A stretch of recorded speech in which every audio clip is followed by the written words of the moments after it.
यहाँ के जो जाट समाज के हमारे नौजवान हैं, जाट समाज को दिल्ली के अंदर आरक्षण नहीं है, भरतपुर, धौलपुर, डीग के जाटों को, और बाकी जो राजस्थान के जाट है वो ओबीसी के अंदर आते हैं, स्टेट के अंदर, और दिल्ली के अंदर केंद्रीय सेवाओं के अंदर।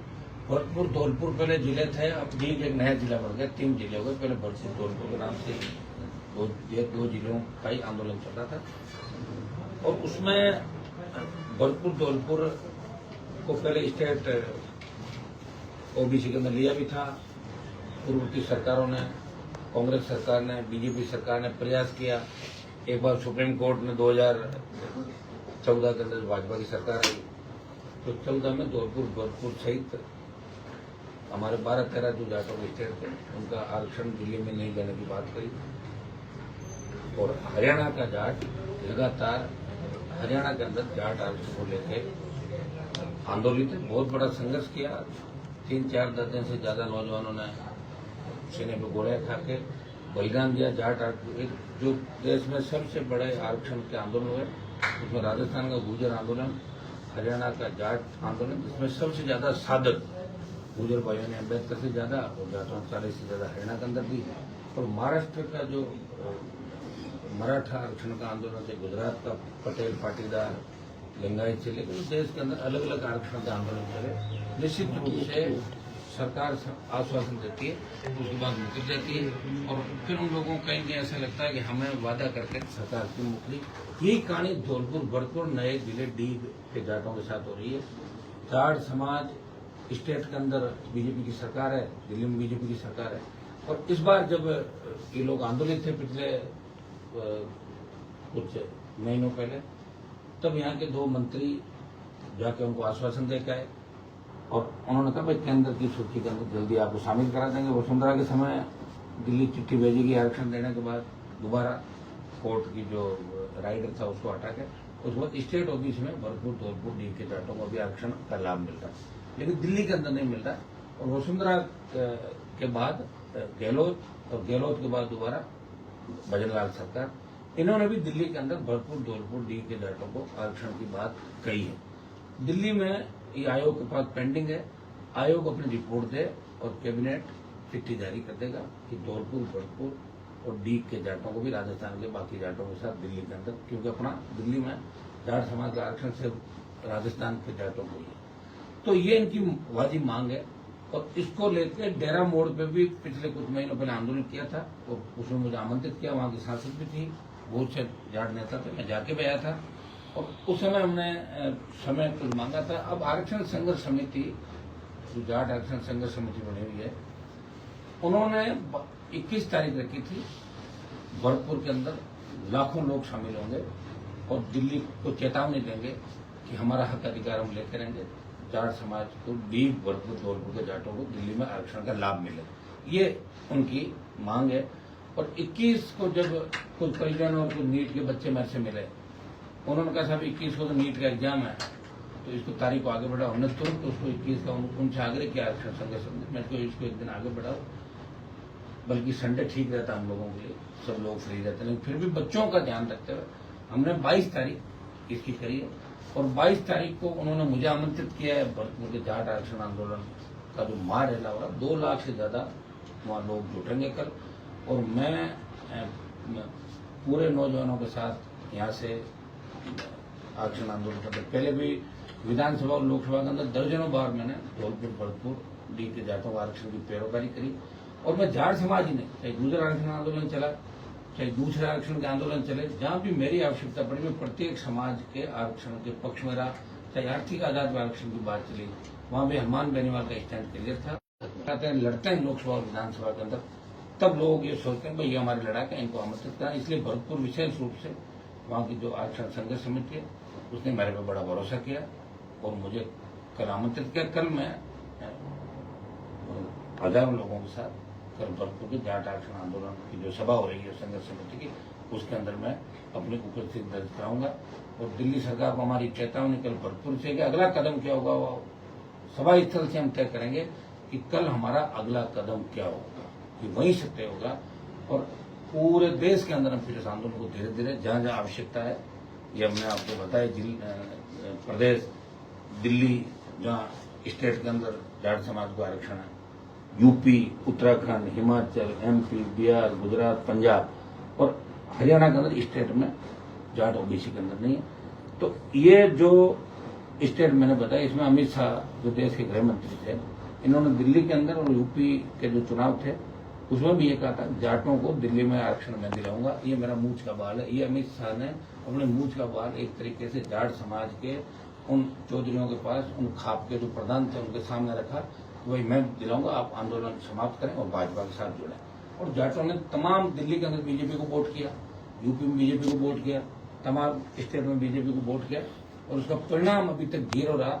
इसलिए समाज के मन में कहीं न कहीं ये मतलब डर है कि हमें कहीं अब दिल्ली की सरकार आरक्षण से वंचित नहीं करे, किसी कोर्ट कचहरी का बहाना बना दे। इसलिए लोग बड़े चिंतित है, नौजवान चिंतित है। नौजवान सोच रहे हैं भाई भरतपुर से हम आ जाए, जयपुर, अलवर, वहाँ का जाट तो आरक्षण में यहाँ पे, लेकिन भरतपुर, डीग और धौलपुर का नहीं। तो एक तरह की अलग वो अपना आपको अलग महसूस करना, वो सोच रहा हमारे साथ स्वतंत्र व्यवहार करे केंद्र सरकार, राज्य सरकार। इसलिए कल ये बिगुल बजेगा भरतपुर की धरती से, लोहागढ़ की धरती से, जहाँ का अजय दुर्ग रहा। कभी न तो मुगल इस दुर्ग पर कब्जा कर पाए और न ही अंग्रेजों ने गुलामी ने स्वीकार करी। अजय दुर्ग हमारा भरतपुर, और वहाँ की कौम पुकार रही है, मान जी आप आओ हमारे साथ। उनके साथ था इस विधानसभा, लोकसभा, हमेशा आप देखते हो किसी भी समाज के लिए मैं तैयार हूँ, मेरे समाज के लिए हमेशा मैं तैयार रहा, आगे की पंक्ति में खड़ा रहा। तो कल आरक्षण का जो बड़ा बिगुल बज रहा भरतपुर की, लोहागढ़ की धरती से, उसमें हनुमान बेनीवाल अपने समर्थकों से ही वहां जाएगा। दिल्ली की सरकार को हम चेतावनी देंगे, राजस्थान सरकार को चेतावनी देंगे कि अगर हमें आरक्षण नहीं दिया तो आने वाले जो भी चुनाव है उनके परिणाम भुगतने के लिए दिल्ली वाले तैयार हो जाएं। अभी उत्तर प्रदेश, पंजाब, उत्तराखंड, 4-5 राज्यों के चुनाव है, वो लगातार चुनाव होंगे और ये वो कौम है एक बार जो निर्णय करती है उसको पीछे नहीं हटती। और आपको याद होगा किसान आंदोलन के अंदर में मोदी के साथ होते हुए भी समाज के किसानों के साथ आया, सड़क पर आया। तो ये जिद्दी लोग हैं, जब तक सरकार इनकी नहीं मानेगी तो सरकार को चैन से नहीं बैठने देंगे। महाराजा विश्वेंद्र सिंह ने कहा है कि हमें बाहरी लड़ाकों की जरूरत नहीं है, हम इतने सक्षम है कि हम जाटों का आरक्षण खुद ले सकते हैं। उसके ऊपर आप क्या कहेंगे? वो बारी किसी और को कहा होगा, मैं तो अंदर का हूँ ना भाई, मैं तो। लेकिन कल तो आप ही जा रहे हैं। पानीपत की जो मूवी थी उसके पोस्टर लोकसभा में मैंने जलाए। महाराजा सूरजमल जी की जो जयकारे लगातार इस देश के अंदर आप देख रहे हो, और भरतपुर, धौलपुर के जाटों के आरक्षण की सबसे ज्यादा विधानसभा और लोकसभा में पैरोकारी करी। तो एक सांसद हनुमान बेनीवाल ने हमेशा मजबूती के साथ पैरोकारी करी। ये बयान हो सकता है मेरे लिए, किसी और के लिए, मैं इसको कैसे मानूं। और इसके अंदर कोई राजनीतिक ये वो दल की रैली नहीं है। जाट आरक्षण संघर्ष समिति आप हमें बुला रही, आमंत्रित करिए। इसलिए मेरे समाज के छोटे भाइयों को आरक्षण की लड़ाई के अंदर साथ देने के लिए अपने हजारों जो समर्थक है, लोग है समाज के, अन्य समाजों के, वो भी इस रैली के अंदर आपको देखेंगे। उनकी भावनाओं को ध्यान में रखते हुए बता रहा हूँ।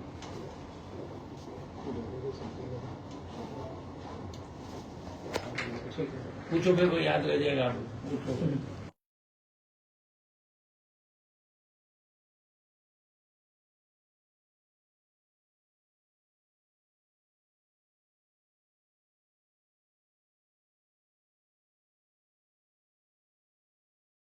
जोधपुर में और किस तरह की घटनाएं राजस्थान के अंदर हो गई, किस तरह मंत्री और नीचे अधिकारी बेलगाम हो गए। मुख्यमंत्री का कब्जा नहीं रहा राजस्थान की व्यवस्था पे।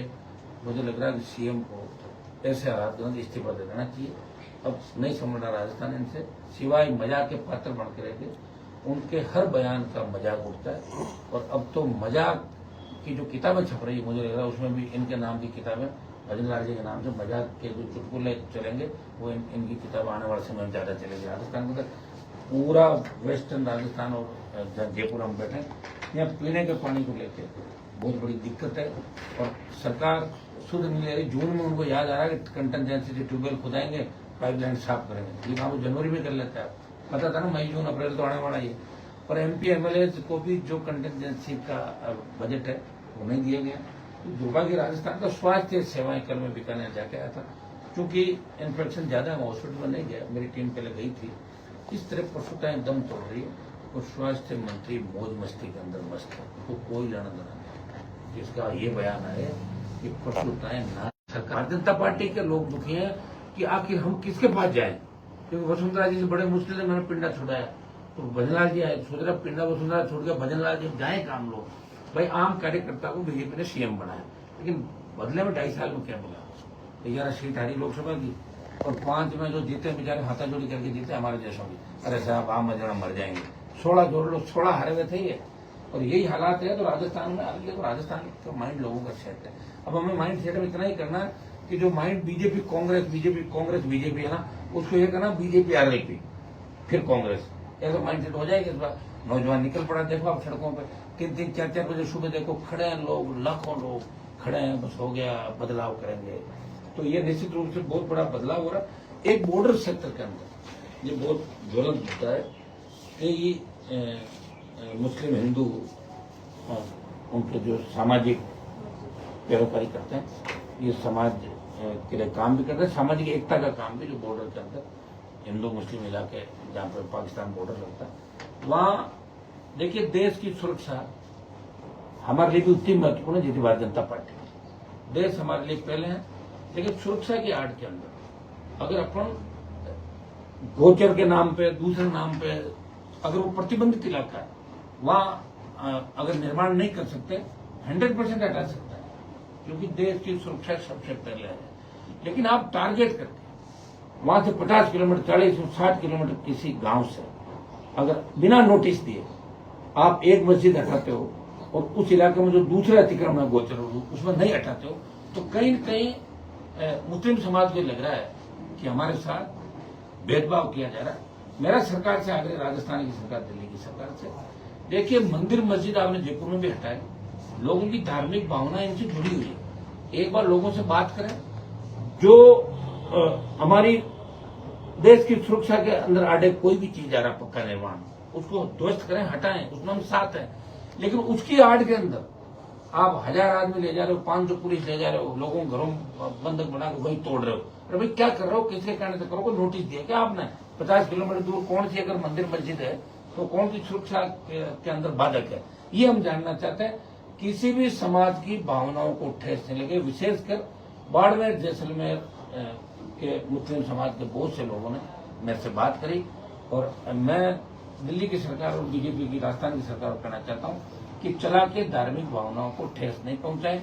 आपको अगर करना है तो राजस्थान में विकास करें, बेरोजगारों को रोजगार दें, और जो दिल्ली में हमारी लंबित योजना है उनको पूरा करके लाएं। और सिंचाई का पानी कैसा है सुनो, बिजली के मामले में काम कराया, टोल मुक्त की कोई बात करें, या स्टेट हाईवे जैसे टोल मुक्त किया वसुंधरा के समय हमारे दबाव में, वो वापिस आप करें, कुछ ऐसा करें, पेपर लीक की घटनाएं नहीं हो। आरपीएससी को ठीक करें, आरपीएससी को तो आपने ठेके में दे दिया एक तरीके से, ये तो गहलोत ही कर रहे थे। गहलोत ने जिन मेंबर्स के लिए कहा कि इनको बनाना मेरी भूल थी, उनको तो आप पूरा जिम्मा सौंप रहे हो आरपीएससी का। आरपीएससी के अंदर ले जाके कहाँ से डाल रहे हो मेंबर, पता ही नहीं, किसका परिचय बाद में पता चलता ये कौन है। राजनीतिक नियुक्तियां आरपीएससी के अंदर बंद होनी चाहिए। ये मैं नहीं कह रहा हूँ, अमित शाह, मोदी और नड्डा जी कह के गए थे तीनों कि हमारी सरकार बनी तो ऐसा ही भर्ती के अंदर ये करेंगे, हम ये नीट की सीबीआई जांच कराएंगे, हम आरपीएससी का पुनर्गठन करेंगे यूपीएससी की तर्ज पर। कब करेंगे? 2.5 साल हो गए। जिसको भी बनाओगे वो बंटा धार करेगा, 100, 200, 500 अपने रिश्तेदार लगा लेगा, और बाद में टाटा बाय बाय कितना होता है, कितने केस में जेल पकड़ी है? 200 नहीं पकड़े होंगे, 600 तो फर्जी थे, और उनके रिश्तेदारों को जोड़ो 1300 मुस्लिम बनते हैं उसी एक ऐसा ही भर्ती के अंदर। कौन लड़ रहा है? समय आने के बाद सब लोग भूल जाते हैं, लोग मंत्री बन जाते हैं, अपना टाइम पास करते हैं, आगे देख लें कौन सा दल में जाना है या नहीं जाना, वो आगे कितने करेंगे। तो हम लड़ाई लड़ रहे हैं राजस्थान के नए निर्माण की।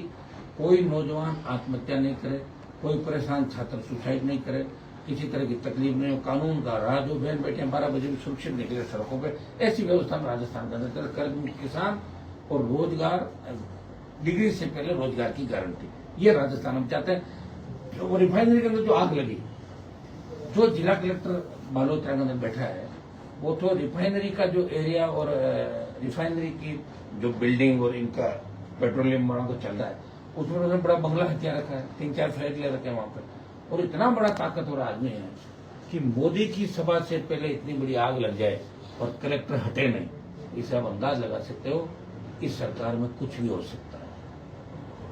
आप अभी तो आगे देखो कितनी गिरावट आई है, अभी तो बहुत गिरावट आई है, और आगे आगे देखोगे आगे आगे कितनी गिरावट इस सरकार के अंदर आती है, और जिस तरह की बयानबाजी हो रही है उसे देख के लग रहा है कि कांग्रेस और भारतीय जनता पार्टी ने राजस्थान को लूटने के लिए फिर से हाथ मिला लिया और आगामी तैयारी चालू कर ली कि हमारे हित कैसे रहे।